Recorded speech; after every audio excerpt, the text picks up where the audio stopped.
Okay, we are live. Hi, this is William Ramsey. Welcome to William Ramsey Investigates. On today's show, I have two very special guests. One is Bryant McCullough. We've done two shows in the past. One was about Bill Gates, and the other was kind of the ideas of the elites. And he followed up with me and said, hey, we should do a show on the World Economic Forum, the WEF. And I agreed. It's a very important topic. And joining us today is another researcher named Jeremy Stone. So it's going to be Bryant McCullough and Jeremy Stone. I'm going to play a few videos into the record just to kind of get started and get some background, because a lot of it has happened and is happening. And I think that it's important to see the WEF in the news. I tried to find a clip about a Canadian, I think it was an intel agent, who said the WEF has infiltrated the Canadian government. It's very dangerous. But here's a clip of the Canadian legislature guy asking about who's a member of the WEF, and they won't answer it. Well, listen to this. This is amazing. So let's try again. The honorable member for Timmins James Bay. Question et commentaire, questions and comments. The honorable member for Oshawa. Thank you, Mr. Speaker, and I listened to my colleague's speech. I had a constituent that wanted me to ask a question about outside interference to our democracy. Klaus Schwab is the head of the World Economic Forum, and he bragged how his subversive WEF, World Economic Forum, has, quoted, infiltrated governments around the world.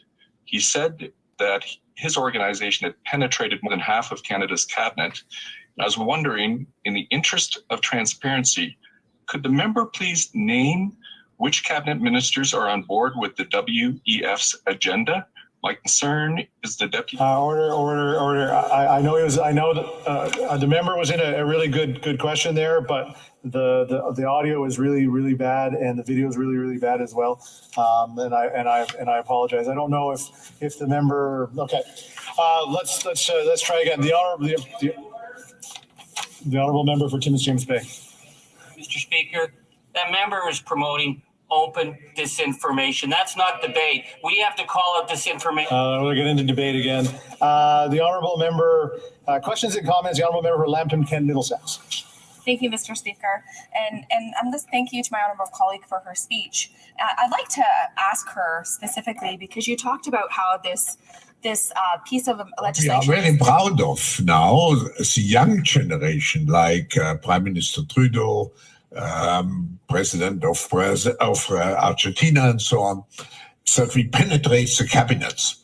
So yesterday I was at a reception for Prime Minister Trudeau, and I know that half of this cabinet, or even more, half of this cabinet, are for our actually young global leaders of the world.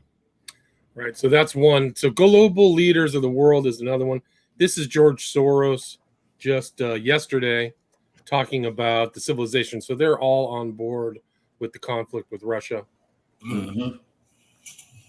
The world has been increasingly engaged in a struggle between two systems of governance that are diametrically opposed to each other: open society and closed society.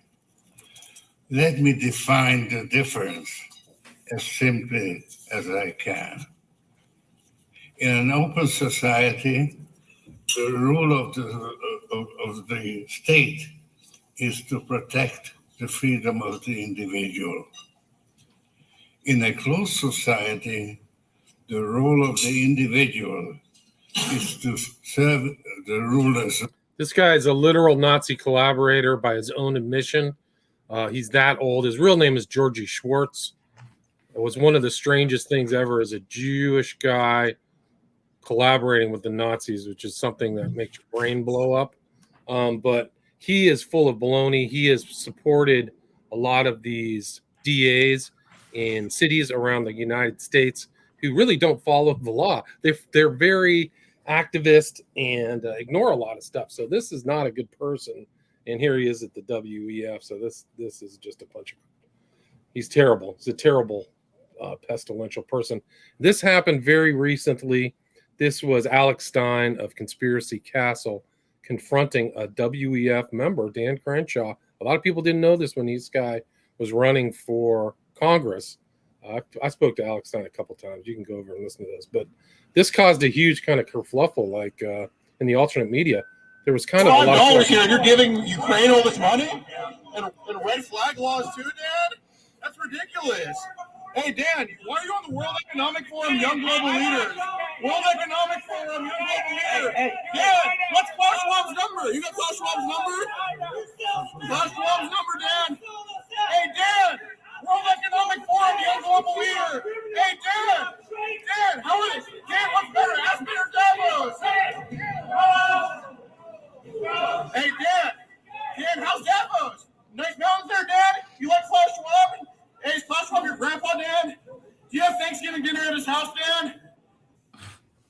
So that was it. I mean, there were some things, Dan, and this is kind of a lame repost by Dan Crenshaw on the Insider. He says Alex Stein is a far right activist, which I don't know if there's any proof of that.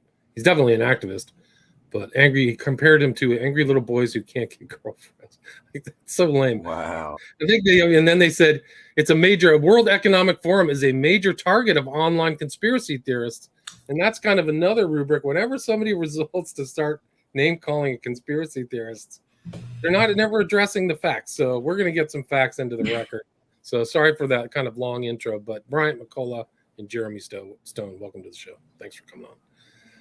Can you guys do a little bit of background and can you do a little bit of background and kind of talk about your interest in the WEF and what is the simple questions? What's the WEF? Who is Klaus Schwab, etc.? For sure. Yeah, I've got a real quick thing. I'll run this thing down, Jeremy, and I'll let you jump right in after this. Just working out Forum, Swiss nonprofit foundation in Geneva, Switzerland. Formation January 1971 as the European Management Forum. 1987, it changed to WEF. They are, quote, committed to improving the state of the world by engaging business, political, academic, and other leaders of society to shape global, regional, and industry agendas. And its annual meeting at the end of January is in Davos. So go ahead, Jeremy. I know you got better descriptions than that. Yeah, so basically all the information that I have gathered is directly from their website. And so, it's funny because you read those articles where it says, all these conspiracy theories or whatever. It's just junk, man. Like, if you go to their website, it literally tells you all of their plans, all their agendas, what they're about, who they are, their plan for global governance. And and Brian's right. Like, basically what their intention is it's an international organization for public-private cooperation. The forum engages in the foremost political, business, cultural, and the leaders of society to shape global, regional, and industry agendas. So that's directly from their website. And I found my interest personally in the WEF because I just started noticing all the things that are going on around us right now. And I had heard from another podcast, somebody mentioned the WEF and was laying out some of their agendas that they had stated. And then, I'm looking at everything that's going on around us right now that is big with all these, poultry factories burning down, all the food processing plants burning down. The Ontario, Canada just made the world's largest grasshopper facility, basically to use it for industrial use in foods, because part of their agenda is, and it's on their website, you can look it up, is they want to bring the world into a plant-based diet, specifically to cut carbon emissions, supposedly produced by human beings. They want us to get away from meat because, the cows and whatever they produce, they help contribute to global warming, quote unquote. So yeah, some of these things that I just saw happening around us, I can literally take it all and bring it all back to the World Economic Forum. They are the face of global governance. Right. I think you're right. And it's kind of an end around on sovereignty. So it's not a direct conflict with sovereignty. It's an infiltration, advice, or advisement organization that makes changes within getting their own people in, almost like Schwab. And here's like a picture from the World Economic Forum. Schwab is saying you have to accept things like eating meat and property ownership which is full on no property ownership, which is full on communism too, which should scare the living daylights out of people. But yeah, so I mean, in Switzerland, I've done a show with Chris of Wolfpack Radio or Wolfpack Research, and so Switzerland is really kind of a nexus of this kind of world government ideas. World banks. And all the banks and Davos and CERN, all these wealthy families that support these kind of groups or who finance World Economic Forum, etc. Large Do you know much Hadron about their Collider.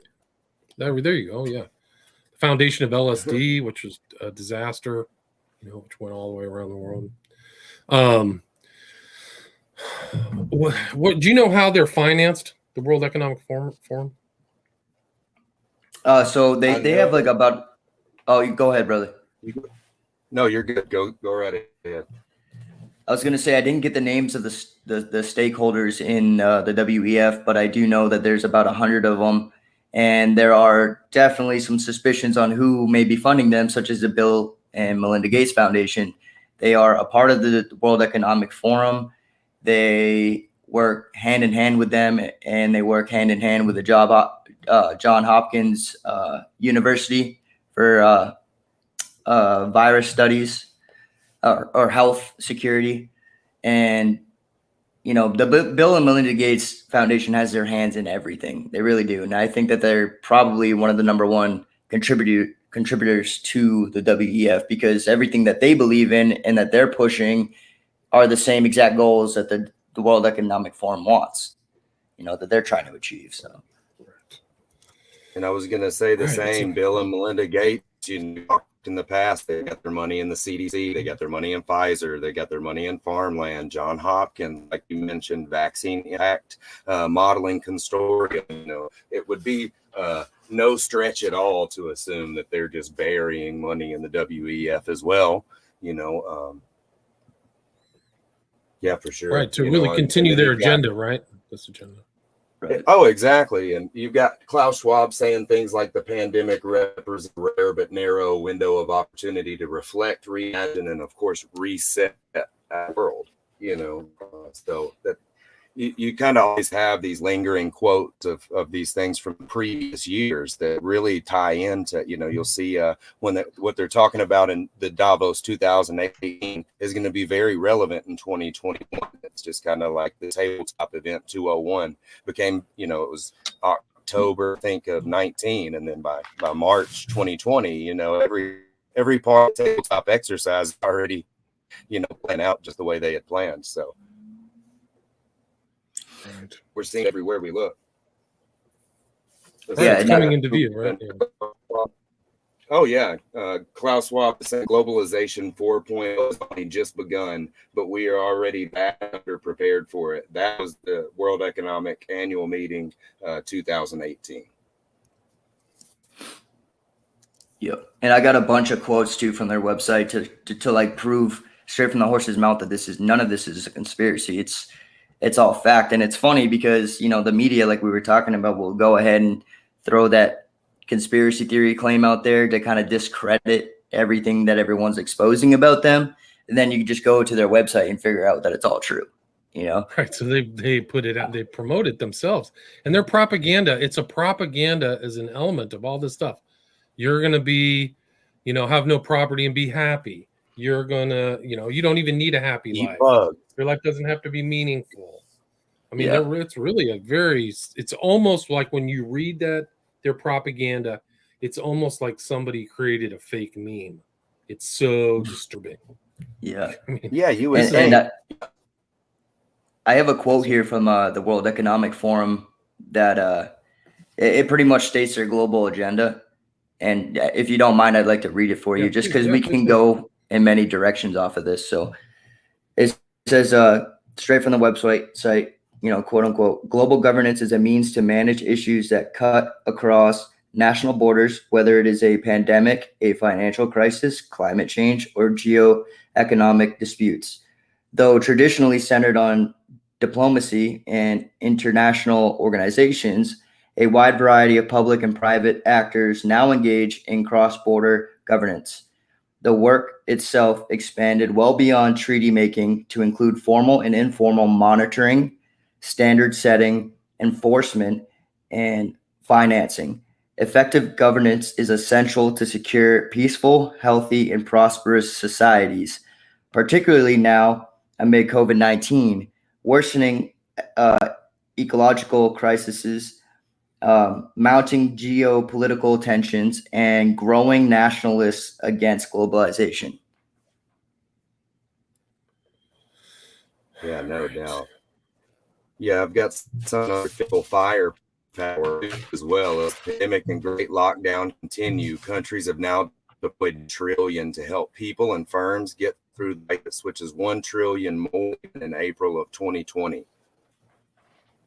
So they're just burning money, anywhere they can. I mean, it's almost no that a fiat collapse is part of the society. We talk about the sustainable development, and they always use these zero hunger, poverty, and all these selling points, right? But then they don't tell you that it's like going to move everybody into smart cities, out of rural areas, and so there's just so much that factors in, and there's tentacles that like stretch every direction and just reach in and pull everything towards it, gobble it up, farmland, gobble it up, leave nothing for anyone else. Of course, even as simple as, farmers not being to graze their grass-feed cattle because all the land around them has been bought up, and just they're forced, to either raise prices, and that's in the middle of just surging prices everywhere already, and I just expect to continue forward at that rate, and just gobble thing up until there's nothing left for any of us. And of course we'll own nothing, right? Because there's nothing left to own. Right. They're going to take it. These are huge movements. Like there's BlackRock is associated with the World Economic Forum. They're buying up housing and artificially increasing the cost. Bill Gates just like got in a headbutting contest with, I think it was South Dakota, for buying too much farmland. They said you're buying too much. This is very strange. So very profound. Yeah, they're going to have to prove what their intentions are. Yeah, right. I was just reading that they're wanting them to prove what their intentions with this land is, and then if they can't prove it, they may be forced to relinquish it. I was curious how that was going to turn out. Right, but that's the way they can artificially and manipulate prices. There's all kinds of weird things happening with the food supply right now that are in line with the WEF. So you see this event agenda is rolling out. It's really incredible. Oh, yeah, and they see little pieces of it. Yeah, it's pretty wild. And you can, like I said, you can look at all the things going on around us right now and truly trace it all back to the World Economic Forum, because they tell you exactly what their agendas are. And it's funny that you brought up George Soros being a Nazi, because George Soros and Klaus Schwab are close friends, but also Klaus Schwab and Henry Kissinger are also very, very close friends. They actually met at school. Yeah, they met at the same college. And all three of them have actual Nazi ties, because Klaus Schwab's father, his name was Eugene. I don't know. Do you guys know anything about Klaus Schwab's father? Nope. Okay. So Klaus Schwab's father was, his name is Eugene Schwab. And Klaus Schwab's Eugene and his wife moved to Ravensburg, Germany during the Third Reich in order for Eugene to assume the position director of a company called Escher Wyss AG. And what Escher Wyss AG did was they were a member of a National Socialist organization, and his company made things like flamethrowers for the Nazis and heavy water turbines to produce nuclear weapons for the Nazis. And after his father stepped down, Klaus Schwab actually took that over for a short period of time. And that company helped, nations like South Africa gain nuclear weapons. So they don't have many, as far as I know, but the reason why South Africa even has nuclear weapons is because of this company called Escher Wyss. And and honestly, like you can tell that, you know, being a National Socialist Party, they wanted the whole world, right? In Nazi Germany, they wanted the whole world to fall under their rule for global socialism. And that's exactly what the WEF is doing. So I feel like by proxy, Klaus Schwab is a Nazi. He might not, I don't know what he holds to in terms of the Jews or anything like that, you know, but their plan is the same in the sense of this one world government where everything is owned by them. Everybody's going to rent everything off of them. You know, there's just so much to it. But I see the ties, and I feel like by proxy, he's basically a Nazi. His Nazistic For sure. ideas. I mean, like the slaves. Like, I mean, Nazism was a huge slave state, right? They had all kinds of work farms, work camps. If they didn't kill people off in the Holocaust, they had them working on, you know, making armaments and stuff. And I think that's kind of it. It's kind of a neo-feudal slavery that I think the Nazis would be very proud of, is what the WEF's plan is. And you see that on this picture right now. Like, this looks like it's fake. It looks like somebody made this crazy meme, but here it says, it's right on there. Ida Auken, member of Parliament Denmark. Welcome to 2030. I own nothing, have no privacy. Life has never been better. It's incredible. That's pure propaganda. Yeah, and if you go to their website too, they actually, and I found it first on YouTube, but it like every time I type in the same title, it never shows that video first anymore. But it did when I looked at it, and then I went to their website and found the same thing. It's called 8 Predictions for the World in 2030. And the first thing it says is you will own nothing and be happy. And then it goes into all like 8 of their plan or predicted plans or accomplishments they want by 2030. It's pretty wild, man.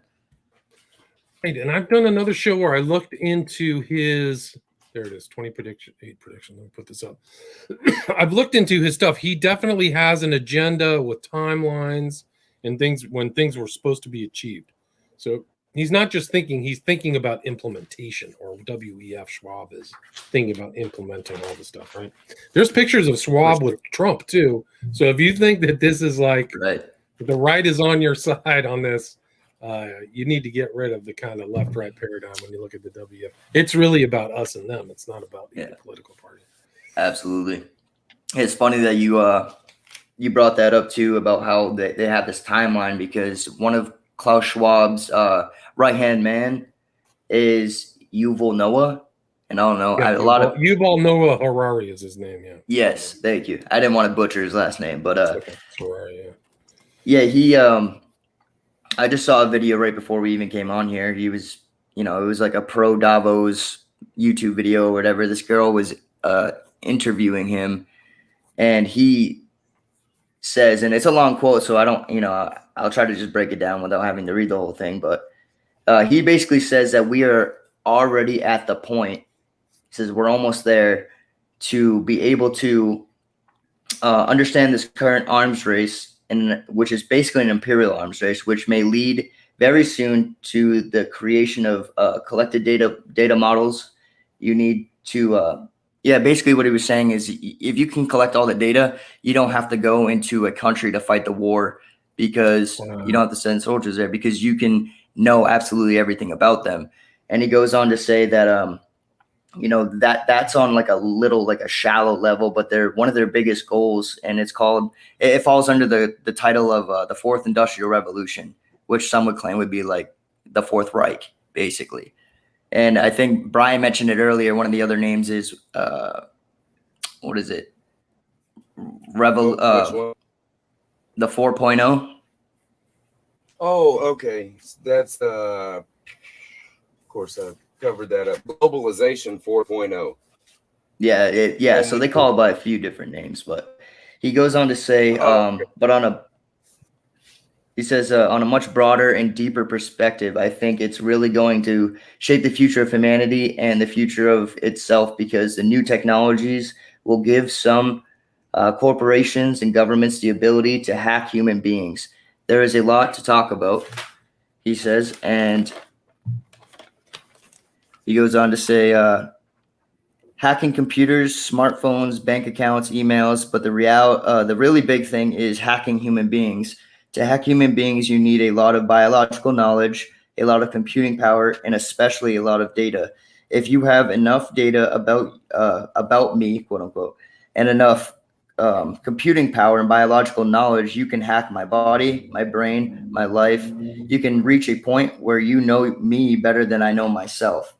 And then he goes on to say, and once you reach that point, and we are very close to that point, then the democracy, the free market, actually all political systems, also authoritarian regimes, he says, we have no idea what happens once we reach that point.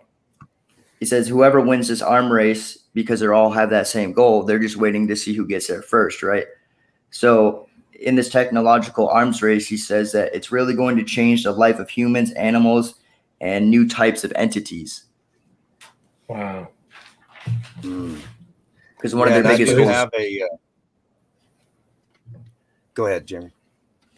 Oh yeah, just to finish the point, one of their biggest goals within the fourth industrial revolution, which was created by Klaus Schwab himself, is to merge with biotechnology, human beings and machines, like a cyborg. Yep. And So you got exactly transhumanism in the mix. Yeah.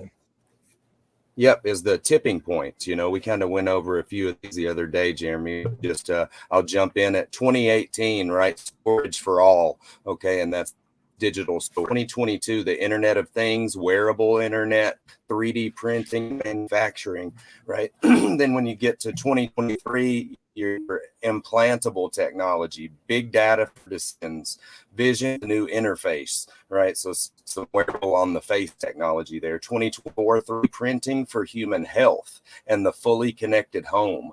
2025, 3D printing for human health at the consumer rate, AI and white 2026, driverless cars, AI decisioning in the smart cities in full effect, and then 2027, Bitcoin and the blockchain tipping point. So that's kind of exactly, you know, they need each one of those to spill over in the next, so we can start reaching closer to that tipping point. That one is going to spill into the next, and then, you know, of course, by 2027, it sounds like their hope will be completely cashless. You know, they'll have the tracing, the taxing on all the Venmos and the Cash Apps, and you sell your friend a car, you know, for $500, and, you know, whatever, that he writes something different on the title. You can't sell your buddy a gun like in Tennessee, you know, with just a bill of sale, and then that's between you guys. You know, all those little things that were creeping through the cracks for all these with cash. That's why cash is king, right? You know, those days are done, and you've seen they're already starting to tax people differently if they think they're using Cash App to run like a lawnmower business or a lemonade stand. Right. Right. I mean, it's very sinister too, because they're changing people's sensibility. Ownership is sovereignty. So whenever you own something, you're sovereign against the state. But if you move into a model of cashlessness and service, like you're paying a monthly fee, it's just a new form of tyranny. It's a new form of communist. It's not pure communism, but it's something where the state controls you. You're in the beast system. And when they, like, Harari says there's no free will, he says very profound philosophical things. No free will, man is a hackable animal. You know, it's almost like a neo-Darwinism. And when you put all that stuff together, it's going to be, this is the sugar coating of one of the most vicious tyrannies, global tyrannies humanity has ever seen, and is totally in line with the book of Revelation, right? Would you guys agree with that? Absolutely. This is the Bible doesn't tell you exactly how mechanically the New World Order is going to happen, right? But we can see and connect the dots to see, like, in the world mechanically, how biblical prophecy is being fulfilled. God's allowing this stuff to happen, of course, but, you know, in the Bible, it doesn't give you point by point on how this is all going to emerge, but we can see it with the evidence that's produced by the world. It's Right. true. I mean, imagine that bright. Oh no, go ahead, William. No, I was just go ahead, Brian. I was just going to read that Breitbart article again. We did cover last time, but it's to play right in that famine, floods, pestilence, drought, plague, war, wars. These are the things that plague our nation. Eve of destruction. Klaus Schwab pledges the world can find salvation at Davos 2020. So they know exactly what they're saying. They know who they're speaking to. They know that the main people listening are the, they're not the ones that are buying into it. And so I wonder, do they send us on these rat races and give us these little pieces, just to kind of stir the pot? Or, are they really trying to play directly into and bring about, the book of Revelation? Right. And you could see it like famine. What's going on right now? I mean, wheat production has basically almost stopped because of the war. The war itself is fabricated. Now we got all the meat processing plants burning down, and to the point of where you were talking about, blockchain, right? I just read an article the other day that said that the federal government doesn't think that blockchain is going to be able to work because it's not centralized yet. And they're doing, how like every time they do a drill, and when I say they, I mean the elite, these big drills, Event 201, or it just happened to happen 3 months later, all this stuff. Right now, their biggest drill that they're doing is cybersecurity and acting. And the drill is basically about all these major systems getting hacked. And I could not imagine that they're leaving the banks out of that drill. And what they could do is, this is my theory, is that they could destroy the banking system, right? Because blockchain is not federalized, or centralized. That is their way to say, hey, this isn't safe unless we have control of it. And then that's their way to issue out this new cashless system. Right. And they just said, the head of the Federal Reserve said, we're looking into a digital currency. So that was a real blink in admittance. I forgot the guy's name, but these things ideas are percolating. I mean, and if you look in the kind of the model, the Masonic model of Ordo ab Chao, this chaos that they created, this inflation, they're going to come out with, control it with their own order and all this stuff. So the famine will create their own order. The finances will create their own order. This war they'll come out with their own order, all centralized and all abrogating the sovereignty of the individual, really, which is really crazy. Like, that's really what property ownership is. That's the core of property ownership, is sovereignty against the state. So, right. But at this point, it's like, do we really own anything? Because you can pay off all your land and you would still be paying property tax. I think it was the Buck Act of, I don't know, sometime in the mid 1900s, basically showed that the federal government owns every square inch of the land in the United States. So that's basically why you don't actually own anything. You're still paying taxes on the things that you think you own. Right. Even if you own, you're paying true. taxes. This is true, but you still have ownership. I mean, they have the state. I mean, they can eminent domain, but they haven't really gone after blatant property theft at this point. Right. They've done little tactics like if you're a criminal, they'll take your money. If you're late on taxes, they'll try to take it. But a lot of this, I mean, even the 30-year mortgages, the whole mortgage thing, you never really own your house, unless you have no mortgage on there, which is very unusual. A 30-year mortgage is a total ripoff. You're basically might as well be renting. Right. But I mean, it didn't used to be that way. My dad was able to pay off his house and pay, his salary in proportion to a house. He could pay it off in 3 or 4 years, and the bankers have in the span of really one generation, turned it into a stepping stone to Klaus Schwab's outlook, which is really bad. Where you kind of just are you're kind of in a service world where you're, like you said, whether you're paying a car lease or paying 5-year payments, most people are running to just kind of keep up with things, to tread water, I suppose. Yeah, what I find interesting in our life. Go for it, bro. Oh, just most things in our life, they at least have a loophole where something is seizable. I mean, even down to your children, right? If somebody calls and complain, can accuse you of neglect, they can come take your kids, If you're found mentally, incompetent, right, they can come to your guns. If you failure to pay your taxes, they can come to your home. So I think the preliminaries are there, and it's kind of set and pushed in that type of direction. It may not be, they may not be able to just walk in anywhere right now and take, but I think they are kind of setting up those ways to, and then of course they get stricter and stricter as the years go on, and there's more and more loopholes added, and then of course at some point, they really will be able to just say, okay, wait, national emergency, Right. your kids, your house, your money, that's all ours, but we'll give you a little bit back, at a time, just what you need. Or I don't think it's too far-fetched of an idea, and I think they're laying all the groundwork now, right? They're digging the trenches to lay the pipe. Agreed. Totally agreed. And in the U.S., it's not as overt, but in China with the social credit system, that's basically a devaluation of individual sovereignty beyond even communism. So limiting the amount of they children want to that do someone that could here. have.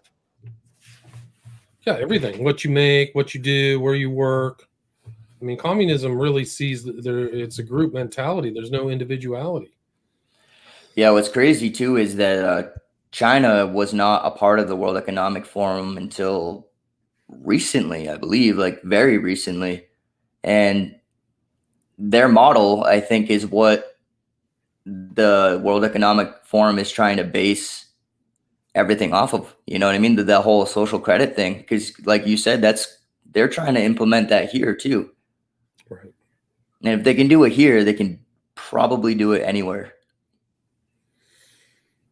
And I think that's the technology. There's a dual kind of impact about all the technology we have, our phones and stuff, where you can be tracked, you can be monitored, and they already monitored. I mean, I really think that the government's control of the individual is so intense. That's why Americans can't really even revolt, because the government has all the information on everything they've done for their whole lives.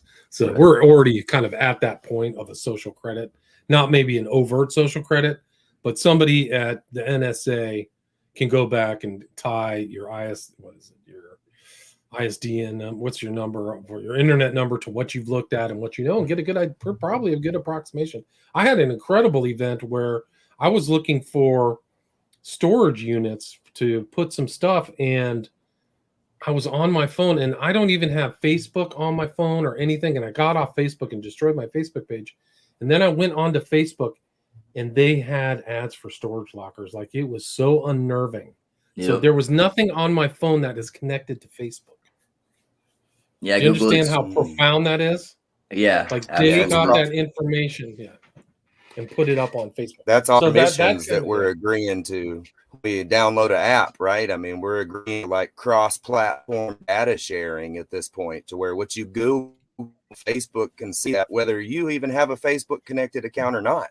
It's insane that was it's crazy. like I did not have a Facebook connected account, so they knew exactly what I was doing on my phone when I went to my desktop. But it's kind of makes sense, because I have a son that plays video games, and so recently now PlayStation, Xbox, and PC, they can all kind of play across platform with one another, which was never a thing. There was never that capability for a PlayStation person to play Call of Duty with an Xbox person, and especially a PC. Those lines are really starting to be blurred, to where everything's just connected to that same hive mind, right? There's no your IP address and your social security number, and I think we're going to start seeing the lines get blurred in those numbers as well. Right, and it's like the frog has been boiled. Like, we've become inured to it, and this is really about human sovereignty. Like, these jerks, Harari and Schwab, their sovereignty is very important, but yours is not. So that's kind of the neo-feudalist outlook. Correct. Which is, nobody's going to tamper with their stuff, but they're going to control and know everything about you. Almost like a Philip K. Dick book. Like, we're in the kind of Scanner Darkly, which actually is a very profound book and very religious in its foundation. And it's based on a statement within Paul that we see through a prism darkly. So, but it's almost like it's just very eerie and creepy to be part of this generation where, like, people who read the book of Revelation 1,000 years ago, they probably are like, wow, this is really strange. I Yep, wonder if they're this like, is "This going is to it." happen. Yeah, and then we're in the generation like it's just a matter of time before they say you got to put a tattoo on your hand or your forehead to be Right. part of this system. So, Yeah, one thing I find extremely interesting about the WEF, it's like if you're a part of the WEF, you're not just like a WEF member. Most of these people, there's over 3,000 members, and most of these people are like the top of the food chain guys of every single part of education, academia, science, the political sphere, every sphere you can think of. All the top dudes are a part of and women are a part of the WEF. A lot of banks are, like, I think the leader of the European Central Bank is a part of it. The director of the IMF is a part of it. The guy who runs the World Health Organization is a part of it. right. Like, yeah, and The guy you know what? the guy who's the head of Pfizer's part of it, which should really Yep. scare you. Like these Yep. guys are all chatting behind the scenes. Not good. Yeah, and they have a huge vaccine initiative. If you go onto their website, they talk about it all the time on there. They have plans to, Orlo. vaccinate basically 80 to 90% of the entire population. And I guarantee you that small percentage is them who aren't vaccinated. That's their goal. No doubt. I would definitely agree that a lot of those guys are not pro vaccines. They've caught elites. I think the guy who was the head of the health organization in Spain got caught faking his vaccine status. Like they caught him with a forged document. So you had the head of like what would be here, the Health and Human Services. The head of that in Spain got caught faking his vaccine passport, which tells you like he knew. It's like this is not this thing is not that good for you. And I mean, they're finding. I think the new information about the vaccines is their efficacy is about 10%, if that. Oh yeah, just so crazy. Yeah, it's a joke, man. And it's, like when you look at Yuri Noah and what he talks about the vaccines, he simply says like straight out that the mRNA technology that is in these vaccines is what's going to permit a human being to be merged with a machine. Right. So they're obviously putting more than what the mainstream media, which is absolutely a non-credible source in the first place, but they're all trying to say, no, there's none of this in there. There's no nanotechnology in there. And it's like the dudes who are running the world are saying there are. So right. Some people have found very strange things in these. They're not really vaccines, in these shots. Yeah, these really gene editing. They're gene editing, weird things going on.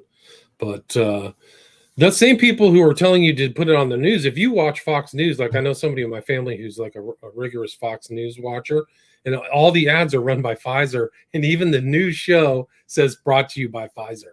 So like you're getting just pounded by this kind of World Health, WEF global propaganda. It's incredible that people don't really wake up. And all the same people who are in the WEF, the same people are running a lot of the corporate media. Yep. So it's just totalism. It's really amazing that, and the governments and they're controlled too. So it's very sinister. Like you can only find the truth at like alternative media or something like that about really what's going on. The alternative media is probably saving millions of lives because they're the ones saying question all this stuff. Like absolutely. Where the other ones are just go get your vaccine normal, and you can kind of like see. It's like what is it?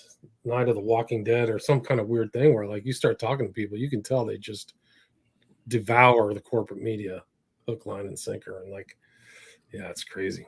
It's crazy world right now. It's really crazy. Yeah, you know what they do too is that they manipulate and condition people so hard that they'll be like, oh, they could tell you that 80% of the population in the United States is Democratic, right? They could literally just repeat it over and over again. And there you go. People in the general public will start believing that. And then there's that divide where you got, people thinking that most people are Democrats, and you got all this division and all this stuff when in reality, it's not even true. Right. You know what I mean? They can push so much stuff just through their corporate media conditioning, and it's terrible, man.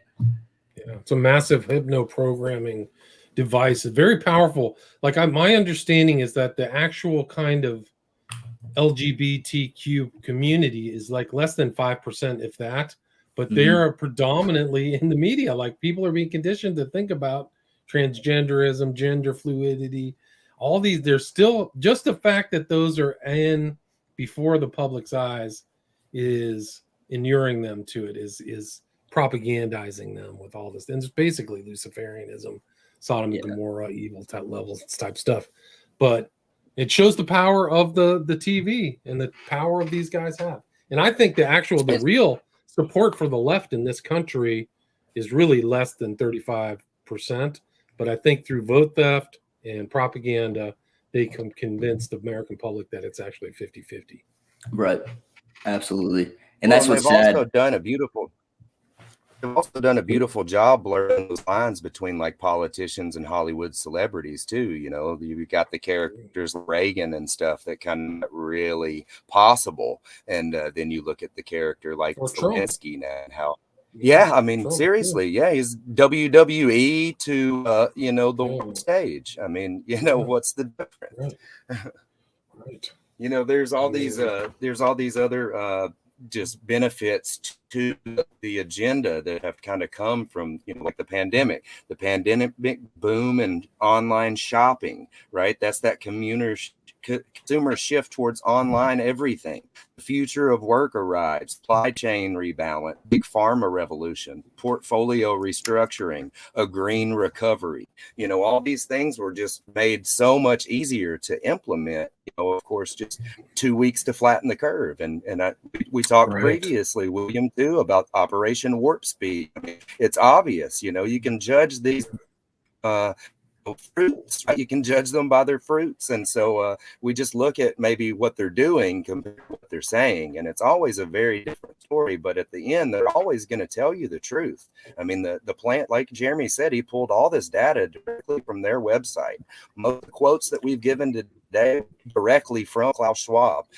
The TED Talk quote with Bill Gates that, you'll get fact checked to death if you try to post online. But I mean, it's there. It's exactly, doesn't matter if the fact checker said, well, that's not what he meant. That's what he said. Yeah, he's like, they're like, oh, you're taking that out of context. I'm like, what would be the context of stating such a thing? There is no context for that. Like, it's what he said is what he meant. Right. And somebody very important said, by their acts, ye shall know them. Right. So that's exactly true.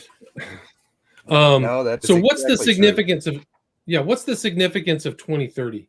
Like there's different, like the agenda, isn't there like the UN agenda, isn't there an overlap between the WEF and the UN and Agenda 2030? Absolutely. I mean, the UN is the one in which was created by the Rockefellers, but their plan, and I'm sure everybody remembered this like years ago, was Agenda 21. So that didn't fall through in time for them. So they partnered with the WEF because remember, they got members from the UN involved with the WEF. So I think that they used the influence and the power and the money from the WEF, that the whole organization, to come up with something that they felt was feasible to do with the technology that we have and are going to have by that time. So they ended up coming up with Agenda 2030 collectively, the UN and the WEF. And I think that the whole point is that we might think that it's far-fetched at this point, but they are so far advanced in technology to what the public has no idea. Like they are 50, 70 years ahead of us for sure. And I mean, you can even tell by this whole new Google AI, like the WEF is heavily invested in creating AI and using that as a dominant surveillance and tool for their new global agenda, right? For this new world they envision, the whole great reset. And, you can tell by this whole new accusation that comes out that says that this AI is able to think and have emotions and appeal to be a sentient being. And I'm pretty sure that it just got a lawyer to prove that in court, and the lawyer agreed to it, right? So this lawyer is going to represent this AI who has an argument that it's sentient and is a human being, right? So they have this technology. They have it to be able to implement their plans by their time. But now we got to remember that these are all agendas. This is what they're planning out. This is what they want to happen by this time. Ultimately, it's up to the Lord God Almighty. He will allow what needs to be allowed for the fulfillment of prophecy. But that doesn't mean that everything that they're trying to do is going to be fulfilled. You know what I mean? Right. But It's true. We do try to bring that focus back onto some form of hope and, what we can do. It's always best to be proactive, not reactive to these things. We don't encourage anyone to live in fear, Yeah, absolutely not. But yeah, all the goals and all these agendas that they are pushing, I mean, they have some sort of outside influence, right? Like a lot of these things just wouldn't be possible, with a mere generation or two. So, I mean, these have to be old plans that are certainly, they're getting down, whether traditionally word of mouth through places like Bohemian Grove and these rituals that we see performed openly, I mean, there's no coincidence, right, that they're passing their children through the fire, right? I mean, that biblically, so I think that we do get a lot of those indicators that, yes, definitely this is all part of a bigger plan and a bigger agenda. They'll give you the timelines, but I would agree with Jeremy that God is in control, and some of these things almost must be, and we may not see that bigger picture. But I do think it's important to know the enemy's plans. So I don't recommend anyone stays in the dark, but I don't recommend anyone spend all their time in the dark either. So, yeah, you do want to create a form of a balance, and find some hope. And we're normally with an answer that hope comes from.